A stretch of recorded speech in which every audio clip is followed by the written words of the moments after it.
उत्फुल्लतापिच्छमनोरमश्री मातुः स्तनन्यस्तमुखारविन्दः सञ्चालयन् पादसरोरुहाग्रं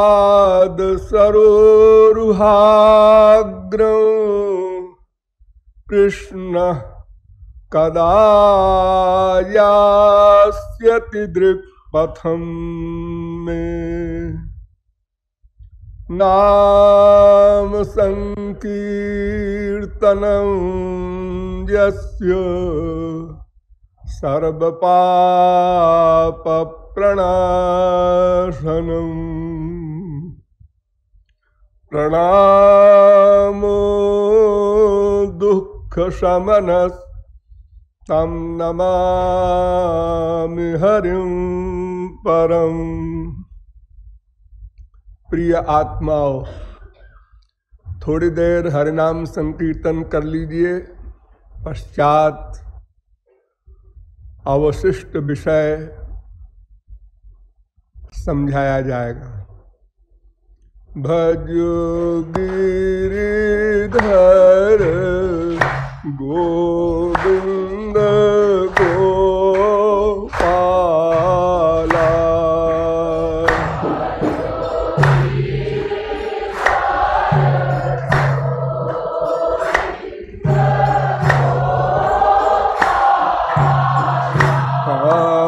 भजो गिरिधर गोविंद गोपाला।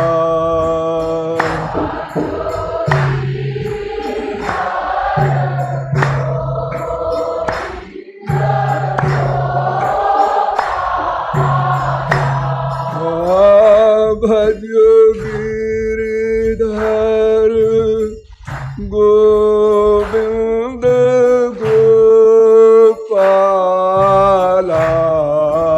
भजो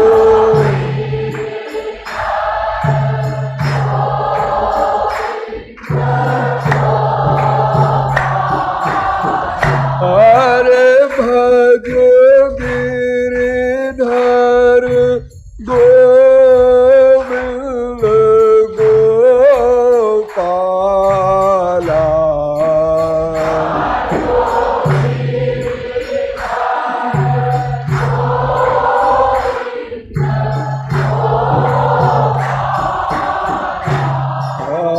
भजो गिरिधर गोविंद गोपाला।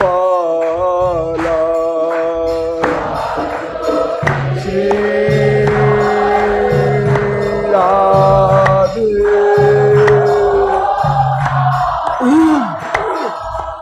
भजो गिरिधर गोविंद गोपाला।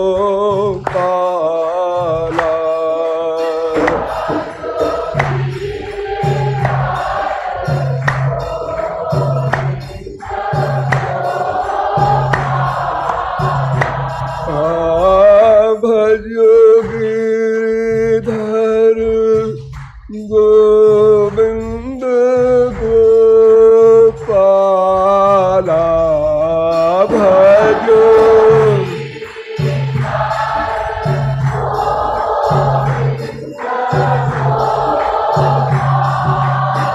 अरे भजो गिरिधर गोविंद गोपाला।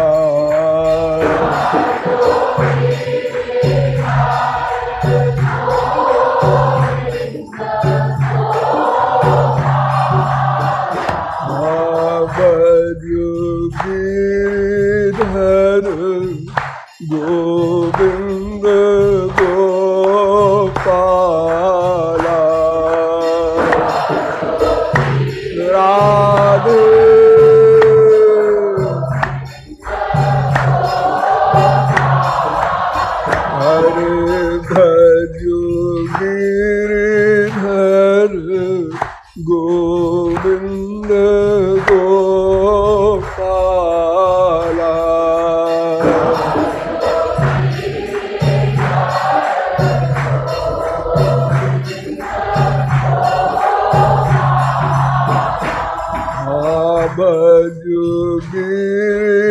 हर गोविंद गोपाला।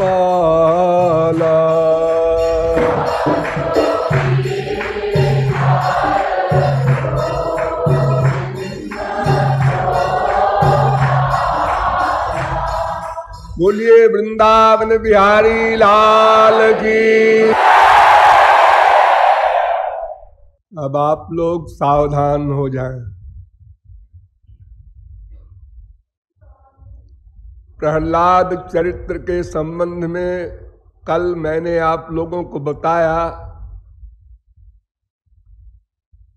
कि प्रहलाद के पिता हिरण्यकशिपु, उनके भाई हिरण्याक्ष, ये दोनों वैकुंठ के पार्षद जय विजय के अवतार थे।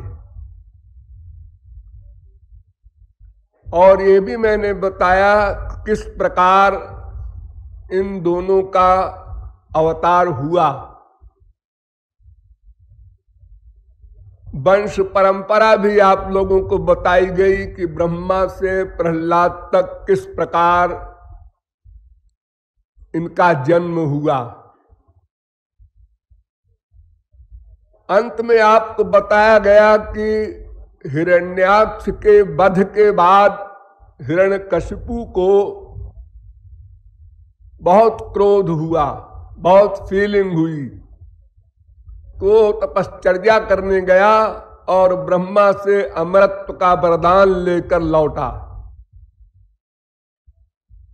घर में आया तो उसे पता चला हमारे पुत्र हुआ है। प्रहलाद को बुलाया, गोद में बैठाया और बड़े लाड़ से पूछा, बेटा तुमको क्या अच्छा लगता है? प्रहलाद ने ऐसा उत्तर दिया कि हिरण्याक्ष के वध का जो कष्ट था उससे भी बड़ा कष्ट हुआ हिरण्यकशिपु को। प्रहलाद ने मुस्कुराते हुए कहा, बनंगतो यद्धरिमाश्रयेत। पिताजी, हमको सबसे अच्छा लगता है कि जंगल में जाकर के भगवान श्री कृष्ण की निरंतर उपासना करूं। जो जन्मजात शत्रु है उसका बेटा उपासना की बात करे। हिरण्यकशिपु क्रोध में अंधा हो गया और गुरु के पुत्रों को बुलाया। षंड, अमर्क, ये दो शुक्राचार्य के पुत्र थे और उनसे कहा इसको ले जाओ, हमारी आंख के सामने न रहे, इसको समझाओ, पढ़ाओ, लिखाओ, साम दाम दंड भेद राजाओं का जो लक्ष्य है, जो सब्जेक्ट है, उसका ज्ञान कराओ। प्रहलाद गए, उनको पढ़ना क्या था वो तो सिद्ध महापुरुष थे गर्भ में ही, फिर भी एक्टिंग में जो गुरु जी पढ़ाते वो प्रहलाद बेमनी से सुना देते थे। प्रहलाद तो छोटी आयु में ही कृष्ण ग्रह गृहीतात्मा न वेद जगदीदृशम, कृष्ण रूपी ग्रह उनको लग गया था, इसलिए वे जगत को कुछ समझते ही नहीं थे। संसार भी कोई तत्व है, मां हो, बाप हो, भाई हो, बेटा हो, पति हो, बीबी हो, ऐश्वर्य है संसार का, ये सब उनको 0/100। सदा श्री कृष्ण प्रेम में विभोर रहते थे पैदा होते से ही। क्वचित तद्भावना युक्त तन्मयो नुचकार कभी कभी तो इतने विभोर हो जाते थे श्री कृष्ण प्रेम में कि भूल जाते थे मैं प्रहलाद हूं, अपने को श्री कृष्ण मानने लगते थे और वैसा ही व्यवहार करने लगते थे। वासुदेवे भगवत यस्य नैसर्गिकी रति, नैसर्गिक रति थी, सहज प्रेम। जैसे हम लोग भगवान से प्रेम करने का अभ्यास कर रहे हैं, साधना कर रहे हैं, ऐसे उन्होंने नहीं किया। वो नित्य सिद्ध महापुरुषों की भांति गर्भ में ही परिपूर्ण होकर निकले थे। कुछ दिनों बाद फिर बुलाया पिताजी ने और फिर गोद में बिठाया, क्षमा कर दिया, बच्चा है। अब असुर गुरु के जो लड़के हैं उन दोनों के पढ़ाने से अब बोध हो गया होगा। फिर गोद में बिठाकर पूछा, बेटा अब बताओ तुम्हें क्या अच्छा लगता है, तुमने क्या पढ़ा है, क्या समझा है अब तक गुरुपुत्रों से। प्रहलाद ने उत्तर दिया, श्रवणम कीर्तनम विष्णोरर्चनम पाद सेवनम स्मरणम वंदनम दास्यम सख्यम आत्मनिवेदनम इति पुंसार्पिता विष्णु भक्तिश्चेत नवलक्षणा। 9 प्रकार की भक्ति गिना दिया प्रहलाद ने कि हमको ये अच्छी लगती है। अब तो आग बबूला हो गया हिरण्यकशिपु। ये प्रहलाद की बताई हुई नवधा भक्ति समस्त वैष्णवाचार्यों ने अपनाई है। निम्बारकाचार्य, रामानुजाचार्य, वल्लभाचार्य, गौरांग महाप्रभु, सभी आचार्यों ने भागवत की प्रहलाद की बताई हुई नवधा भक्ति को सब ने अपनाया है। वैसे भागवत में एकधा, द्विधा, त्रिधा, चतुर्धा, पंचधा, सोढ़ा, सप्तधा, अष्टधा, पंचविंशतिधा भक्ति तक है, यानी 25 प्रकार तक की भक्ति लिखी है, कहीं 20 प्रकार की, कहीं 10 प्रकार की, अलग अलग प्रकरण में। लेकिन प्रहलाद की बताई हुई नवधा भक्ति ही ग्राह्य हुई। तो प्रहलाद ने कहा कि महाराज भगवान को समर्पित हो जाए, श्री कृष्ण को पहले अपना सर्वस्व समर्पित कर दे, फिर उसके बाद नवधा भक्ति करे। मैंने इतना ज्ञान प्राप्त किया है। तो पिता ने प्रहलाद को उठाकर फेंक दिया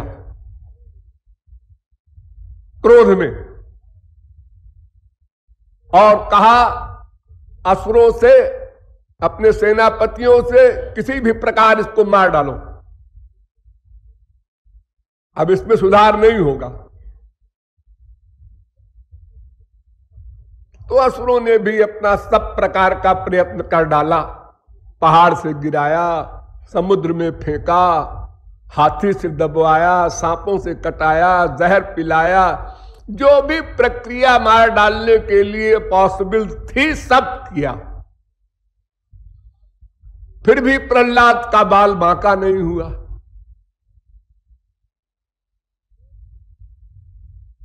एक दिन गुरुपुत्रों ने कहा कि महाराज इसका तो कुछ संस्कार ही विचित्र है, कितने समझाओ कुछ सुनता ही नहीं है, मानता ही नहीं है। हम तो हार गए महाराज, चाहे हमको जो दंड दीजिए, अच्छा एक बार और कोशिश करो। फिर गुरुपुत्र लोग ले गए और राजनीति, पॉलिटिक्स पढ़ाने लगे। तो पढ़ाते समय तो प्रहलाद कुछ बोलते नहीं थे, और जो सबक पढ़ाया जाता था उसको सुना भी देते थे, किंतु मानते नहीं। एक दिन गुरुपुत्र अपने कुछ संसारी गृहस्थी के कार्य से बाहर चले गए, तो प्रहलाद ने अपने सहपाठियों को बुलाया। सब असुर बालक थे, राक्षसों के बच्चे पढ़ते थे प्रहलाद के साथ, सब 5-6 वर्ष के, 7 वर्ष के, 8 वर्ष के, ऐसे सबको बुलाकर बिठा लिया और उनको उपदेश देने लगे। वो उपदेश बड़ा इंपॉर्टेंट है।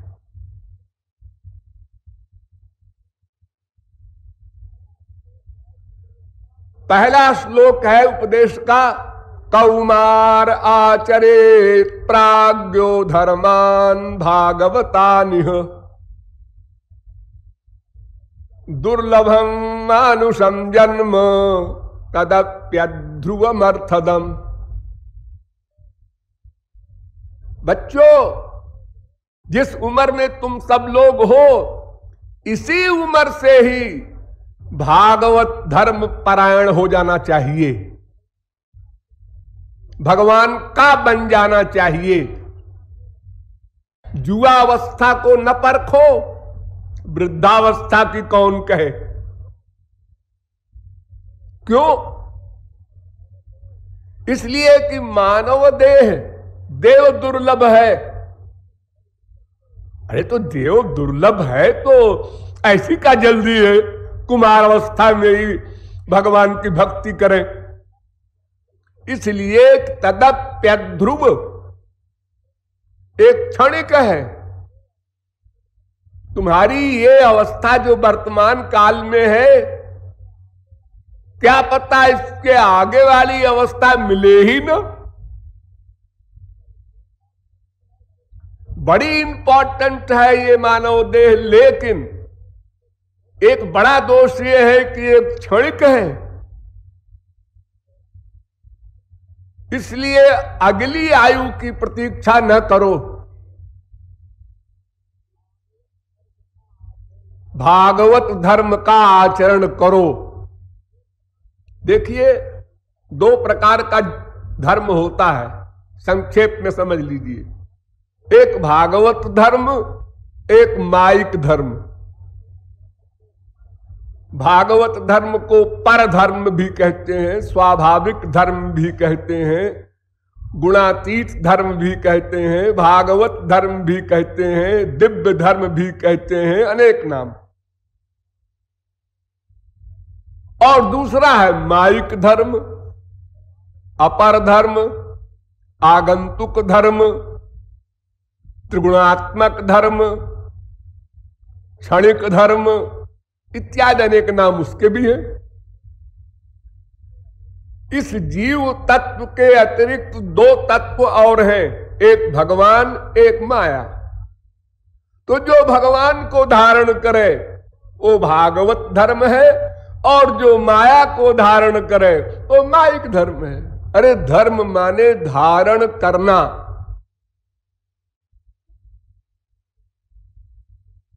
जैसे इस शरीर के लिए हम लोग अन्न धारण करते हैं, खाते हैं कि शरीर स्वस्थ रहे। कोई शरीर के समाप्त करने के लिए विष भी खाता है, हम मर जाएं आत्महत्या करने के लिए। कोई इस शरीर के लिए लोलुप होने के कारण गलत खाद्य पदार्थ खाता है, न वो स्वस्थ रहता है न वो मरता है, दुख भोगता रहता है सदा।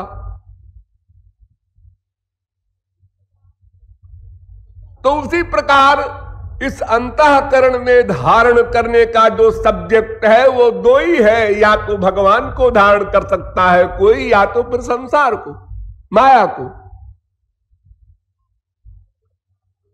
दोनों को धारण करना असंभव, क्योंकि दोनों विरोधी है।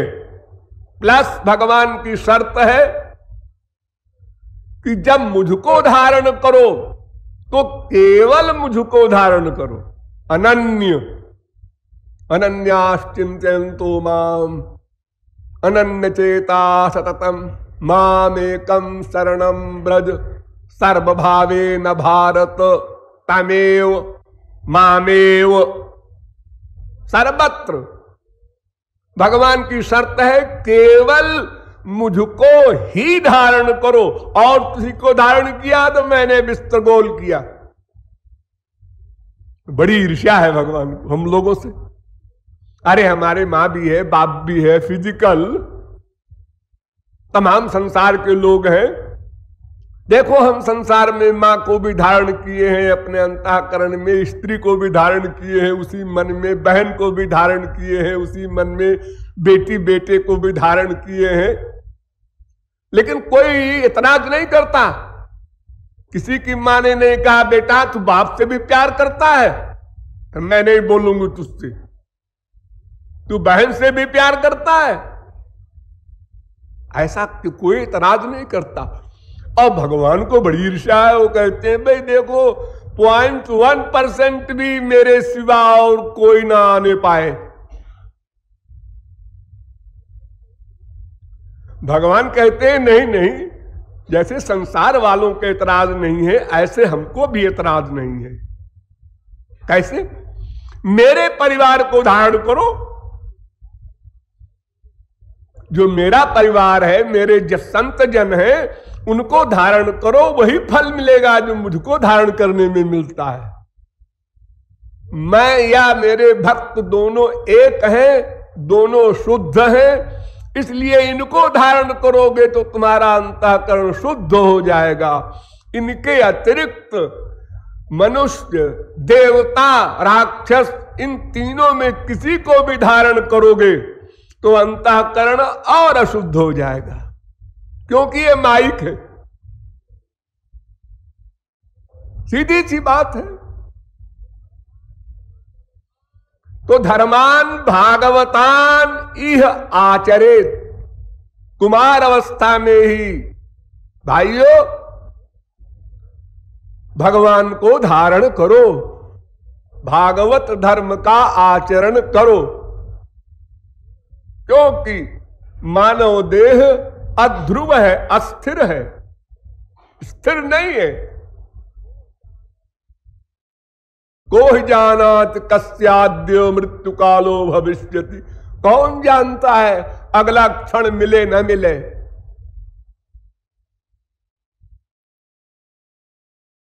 उत्तिष्ठध्वम जागृयध्वम। देर न करो, उठो, जागो, चलो। सफर लंबा है, समय का पता नहीं।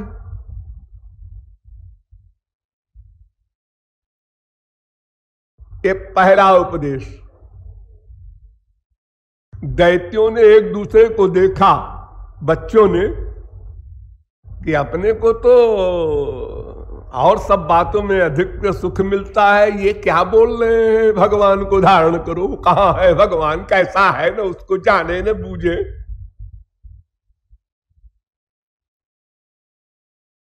उससे हमारा रिश्ता क्या है? यदेश सर्वभूतानां प्रिय आत्मेश्वर सुहृत। दूसरा लेक्चर। रीजन बता रहे हैं क्यों भगवान को धारण करो, कि यदेश सर्वभूतानां प्रिय आत्मेश्वर सुहृत। मैं एक श्लोक के हजारों वर्ष व्याख्या कर सकता हूं, इतने इंपॉर्टेंट श्लोक है, किंतु यहां समय नहीं है। संक्षेप में ही आप लोग समझिए, और बहुत बार समझा चुका हूं डिटेल में। ये जो भगवान है,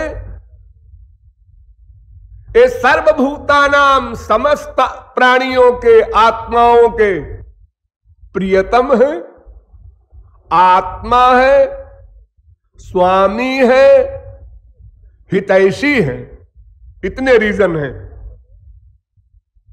प्रियतम है, आत्मा है, स्वामी है और हितैषी है।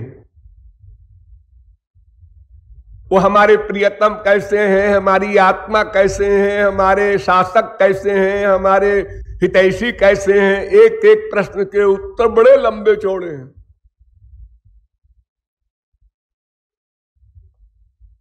दैत्य लोग कुछ सीरियस हुए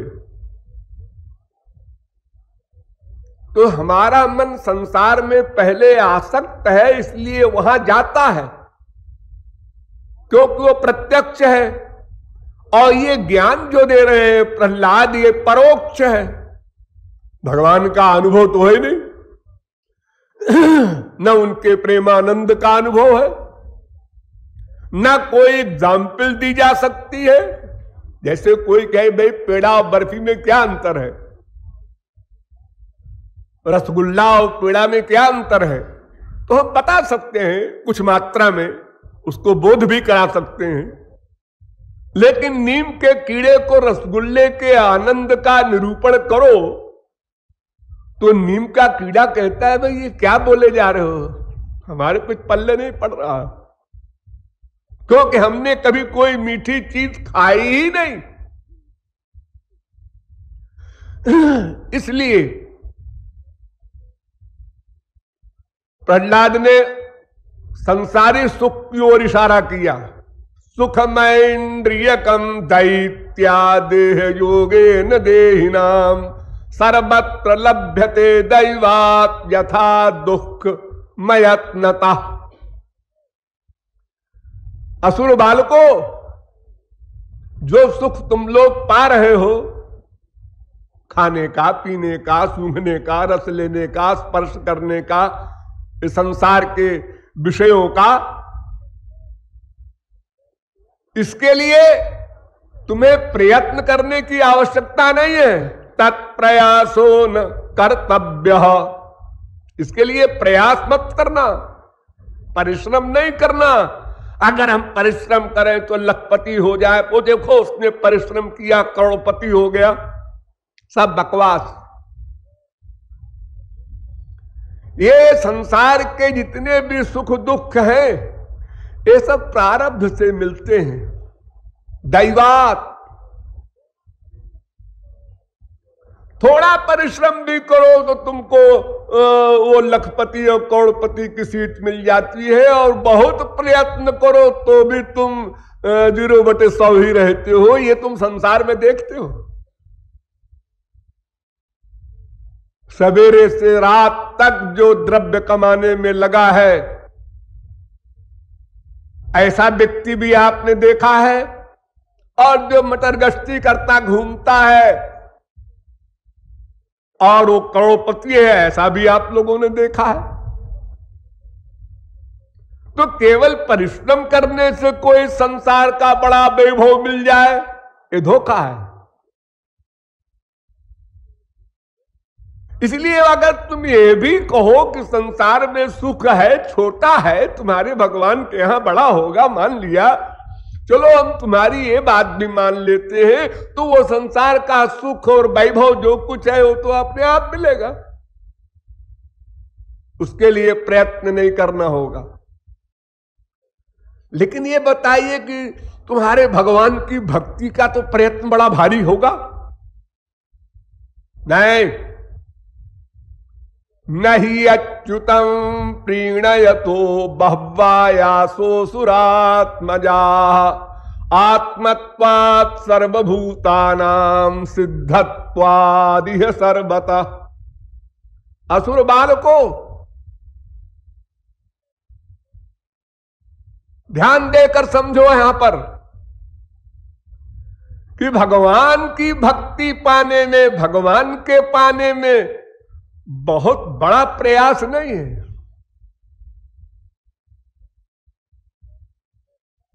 क्यों? इसलिए कि वो हमारी आत्मा है, हमारा तो उस पर नेचुरल अधिकार है, और फिर वो कृपालु वगैरह तमाम अलौकिक गुणों से युक्त है, वो तो अपनाने को तैयार बैठा है। फिर उसकी भक्ति में कोई शर्त भी नहीं है, ब्राह्मण हो, क्षत्रिय हो, वैश्य हो, शूद्र हो, विद्वान हो कि मूर्ख हो, रूपवान हो कि कुरूप हो, गुणवान हो कि निर्गुण हो, धनवान हो कि निर्धन हो, कोई शर्त नहीं है। इसलिए कोई आयास नहीं, परिश्रम नहीं है।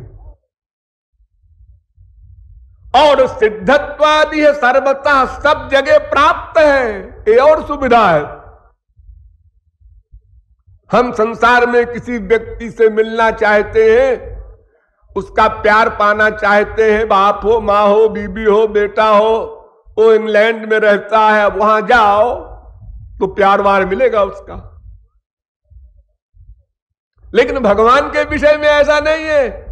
न भगवान के मंदिर में जाना है, न कहीं प्रयास करना, न बैठे हो जैसे बैठे हो, नहा धो के रहे कुछ नहीं।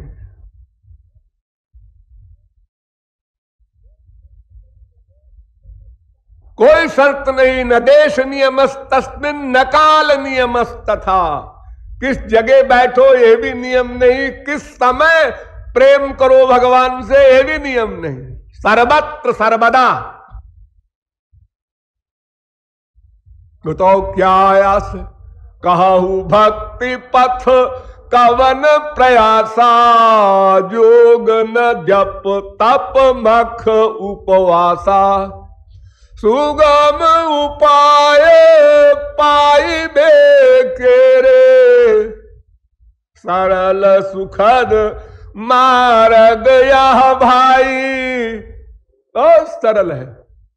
पत्रेषु पुष्पेषु फलेषु तोये, स्वकृत लब्धेषु सदैव सत्सु भक्त्या सुलभ्ये। पुरुषे पुराणे मुक्तौ किमर्थं क्रियते प्रयत्न।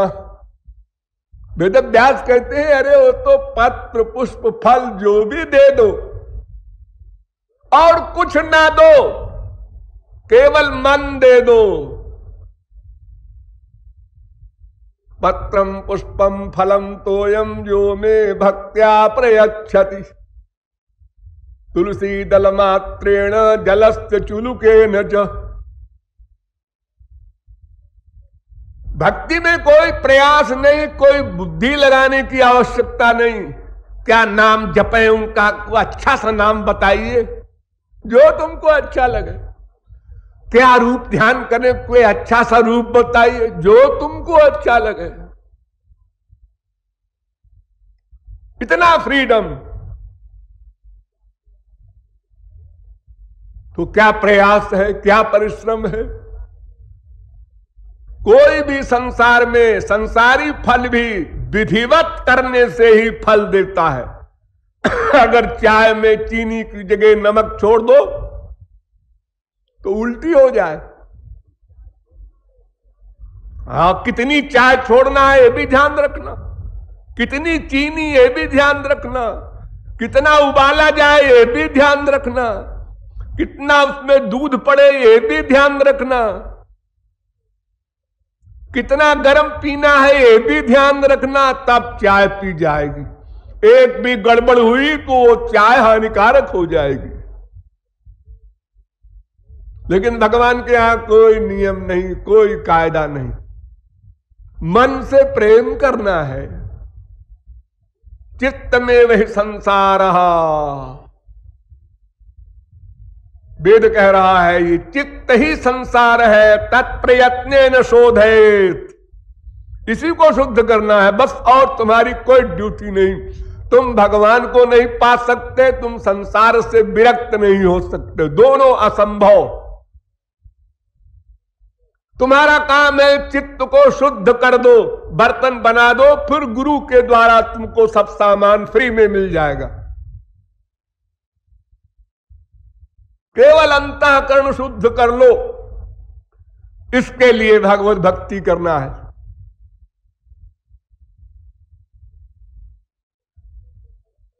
तो प्रहलाद असुर बालकों से कहते हैं, देखो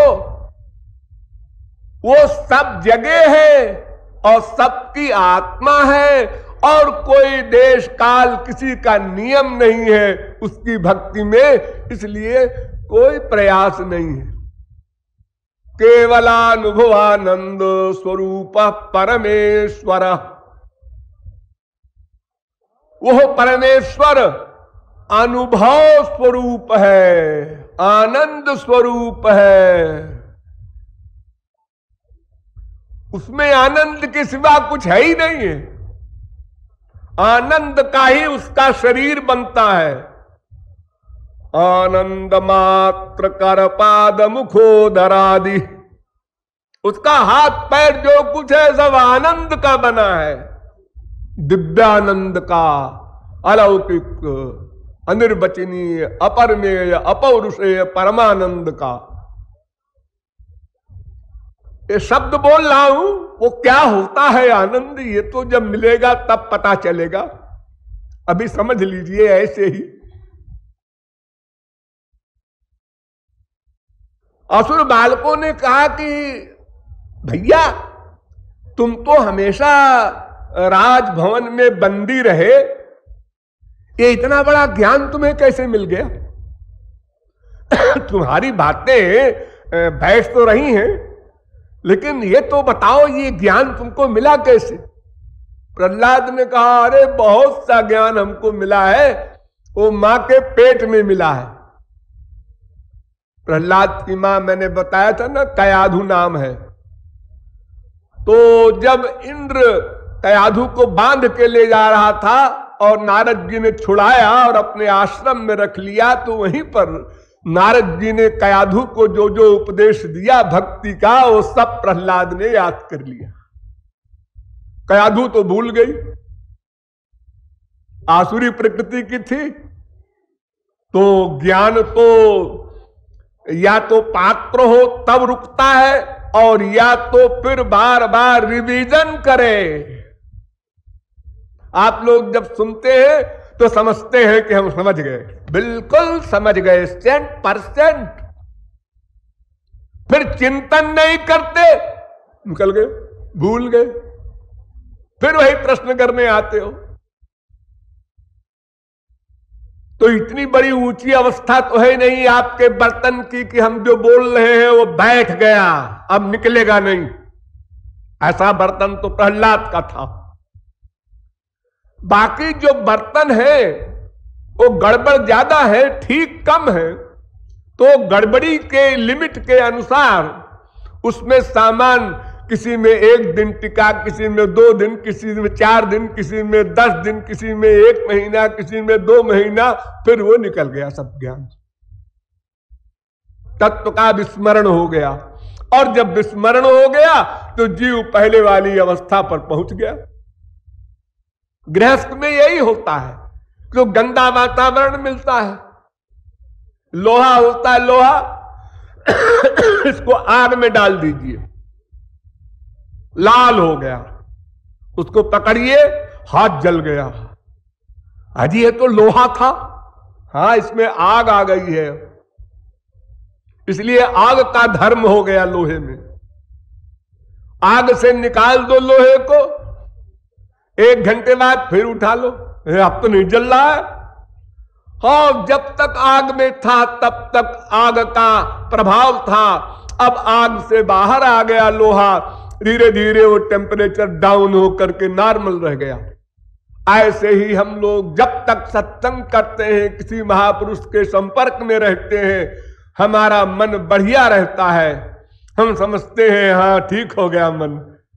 और जब संसार में जाकर गंदे वातावरण में अनेक प्रकार की माइक विषयों को ग्रहण करते हैं, सुनते हैं, सूंघते हैं, रस लेते हैं, स्पर्श करते हैं, तो धीरे धीरे वो टेम्परेचर डाउन हो जाता है, वो ज्ञान विलुप्त हो जाता है। और सुनोगे? असुर बालकों ने कहा हाँ, और सुनाओ भैया। देखो, सबसे पहला ज्ञान दिया नारद जी ने हमारी मां को कि आत्मा नित्यो व्यय शुद्ध एक क्षेत्रज्ञ आश्रय अविक्रियास्पदीर्घेतुर व्यापको संज्ञानावृता। आत्मा के 12 गुण होते हैं, पहले आत्मा को समझो, यानी तुम अपने आप को समझो। अगर अपने आप को समझ लोगे तो भगवान को समझने में आसानी रहेगी, क्योंकि फिर रिश्ते को समझ लोगे। जब अपने ही को नहीं समझते तो फिर अपने रिश्ते को कैसे समझोगे? यही तो बस भूल है,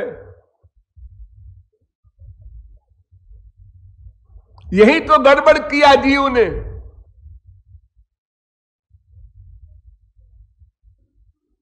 स्वरूप को भूल गया, अज्ञान में वास्य ही मूल कारणम। ये देहाभिमान जो आ गया हमारे अंदर, मैं देह हूं, मैं शरीर हूं, बस सब रिश्ता भगवान वाला बिगड़ गया। जैसे एक लड़की की शादी हो गई, वो पति के घर गई तो मायके का सब रिश्ता गया। अब ये हमारा मकान है, ये हमारी गाड़ी है, ये हमारा पति है, ये हमारा जेठ है, ये देवर है, ये सब रिश्ते आ गए उसके असली, और मायके वाले हो गए नकली। यहां तो खैर माया का संबंध है, अटैचमेंट पहले से है, थोड़ा बहुत रहता भी है, लेकिन जब हमने अपने आप को देह मान लिया तो आत्मा संबंधी ज्ञान ही समाप्त हो गया। इसलिए प्रहलाद ने कहा कि हमारे गुरुजी ने सबसे पहले हमको समझाया कि आत्मा नित्य है, शुद्ध है, एक है, क्षेत्रज्ञ है, आश्रय है, अव्यय है, अभिकारी है, दृष्टा है और शरीर भर में व्यापक है, और वो संग रहित है, आनंद स्वरूप है। ये तमाम गुण हैं आत्मा के। प्रहलाद ने 12 बताया है, 1200 है।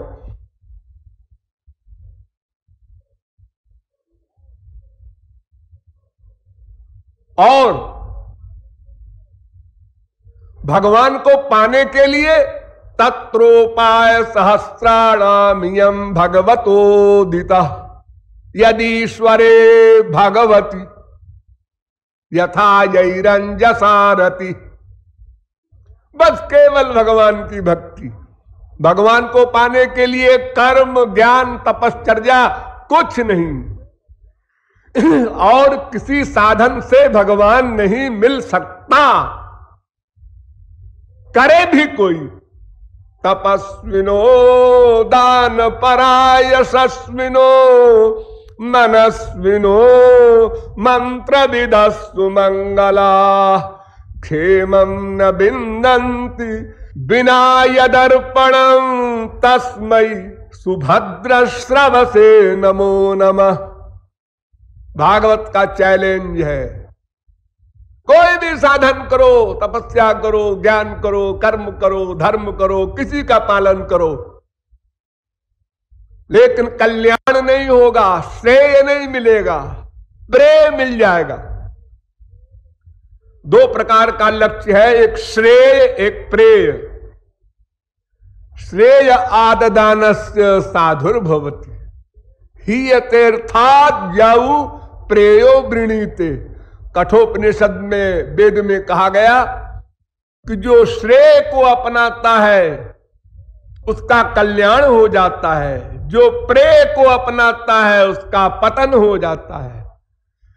यानी संसार को जो अपनाता है उसका पतन हो जाता है, भगवान को जो अपनाता है उसका कल्याण हो जाता है।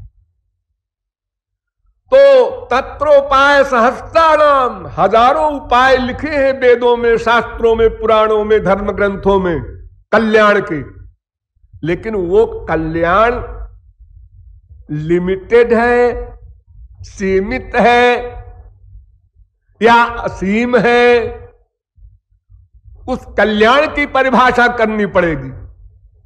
जैसे कर्म धर्म करने से स्वर्ग मिलता है, कल्याण हो गया, इसको स्वर्ग मिल गया, लेकिन क्या मिला? क्षीणे पुण्य मर्तलोकम विशंति हीनतरम वा विशंति। और कुत्ते बिल्ली गधों की योनियों में पटक दिए गए स्वर्ग के भोगने के बाद ये कौन सा कल्याण हुआ? और स्वर्ग में भी जब तक रहे तब तक अपने से ऊपर को देखकर जलते रहे। ये भुआ महाजना तपह सत्य ब्रह्मलोक आदि जितने हैं एक से एक ऊंचे स्तर के, उनमें भोग ऐश्वर्य है, तो अपने से ऊंचे को देखकर जैसे हम मृत्युलोक में दुखी होते हैं, हमारे साइकिल है ये कार में जा रहा है, ऐसे ही वे लोग भी दुखी होते हैं, ईर्ष्या करते हैं। जैसे हमारे यहां कामनाओं का भंडार है ऐसे वहां भी है। सब बीमारियां माया संबंधी जैसे हमारे मृत्युलोक में है ऐसे ही स्वर्ग में भी है। तो क्षेम क्या हुआ, कल्याण क्या हुआ, श्रेय क्या हुआ? इसलिए प्रहलाद कहते हैं कि हजारों उपाय भले ही कहे गए हैं, लेकिन केवल भगवान में मन का लगाव करना, अनुराग करना, बस यही एकमात्र कल्याणकृत मार्ग है। तो असुर बालकों ने कहा हां है तो ठीक है, लेकिन ये हो कैसे? हो कैसे? गुरु शुश्रूषया भक्त्या सर्वरब्धार्पणेन च संगेन साधु भक्तानाम ईश्वराराधनेन च। किसी वास्तविक महापुरुष का संग करो, उसकी शरणागति स्वीकार करो, उसकी सेवा करो, उसके सत्संग से वो भक्ति मिलेगी जिसका मैं तुमको इशारा कर रहा हूं।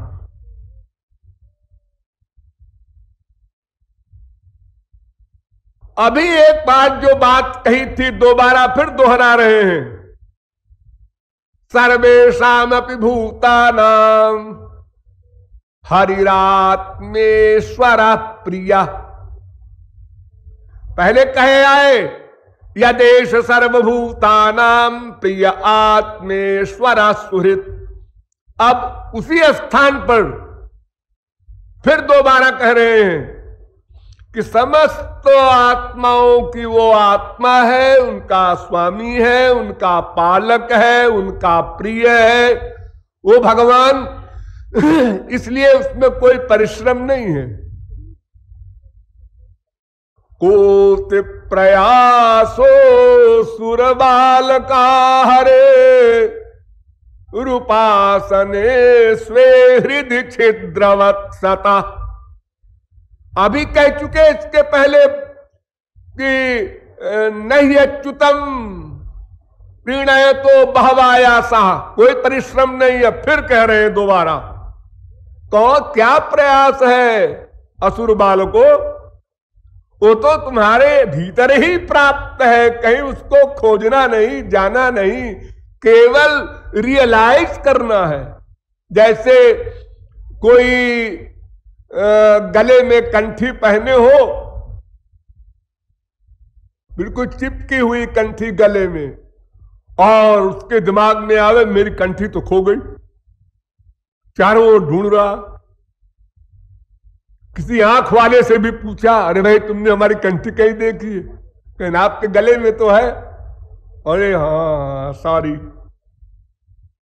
इस प्रकार भगवान तुम्हारे पास बैठा हुआ है, तुम भगवान के भीतर बैठे हो। या आत्मनि तिष्ठति,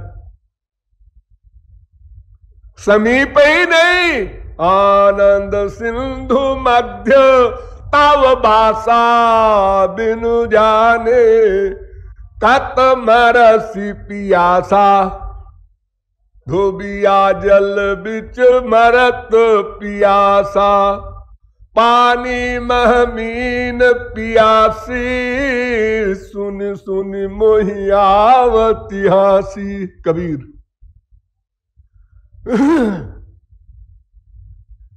लेकिन ये याद रहे, प्रियते मलया भक्त्या हरिरन्यद विडंबनम।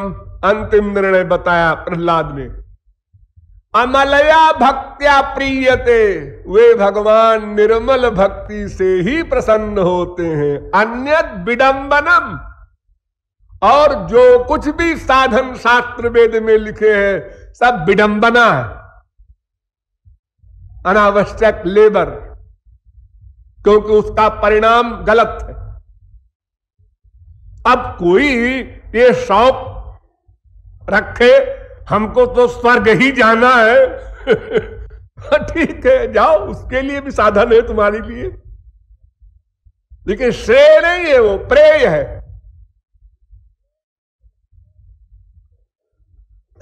तो असुर बालकों ने बड़ी सीरियस मूड में समझ करके स्वीकार करते हुए की अवस्था में आए, तो प्रहलाद ने अंतिम एटम बम छोड़ा। उन्होंने कहा एतावानेव लोकेस्मिन् पुंसः स्वार्थः परस्मृता एकांत भक्तिर् गोविंदे, केवल गोविंद में अनन्य भक्ति करना, बस यही एक स्वार्थ है। बच्चों, तुम लोग प्रेम करते हो? हाँ हाँ करते हैं। किससे करते हो? मां से, बाप से, बहन से, भाई से, रसगुल्ला से। क्यों करते हो? इसलिए करते हैं कि हमारा स्वार्थ सिद्ध होता है। नमारे सर्वस्व कामाय सर्वम प्रियम भवत्यात्मनस्तु कामाय सर्वम प्रियम भवति सर्वस्वार्थम समीयते। सब सुर नर मुनि सबकी यह रीति, स्वार्थ लागी करहि सब प्रीति। ये नेचर है अकाट्य। कोई भी व्यक्ति कहीं भी प्यार करेगा तो स्वार्थ हल होगा, इस विश्वास के साथ, या स्वार्थ हल हो रहा है इस अनुभव के साथ। हाँ, लेकिन स्वार्थ भी दो प्रकार का है।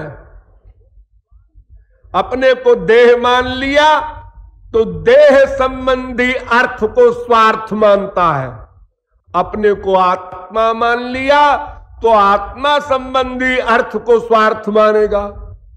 वो सच्चा स्वार्थ है, परा स्वार्थ।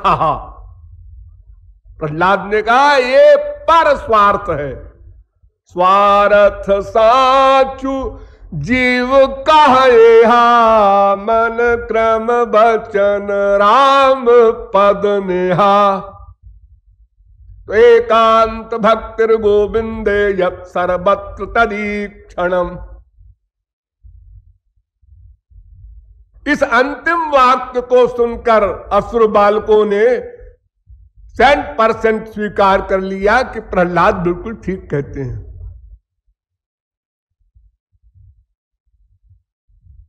फिर भी असुर बालकों की ऐसी योग्यता नहीं है कि इतना सुन लेने मात्र से वो कंप्लीट सरेंडर कर दें। ऐसे ही आप लोगों की भी ऐसी अवस्था नहीं है कि इतना सुनने के बाद आप मां में कम शरणम ब्रज हो जाएं। इसलिए और भी समझना होगा, जिसे हम कल समझाएंगे। बोलिए वृंदावन बिहारी लाल की।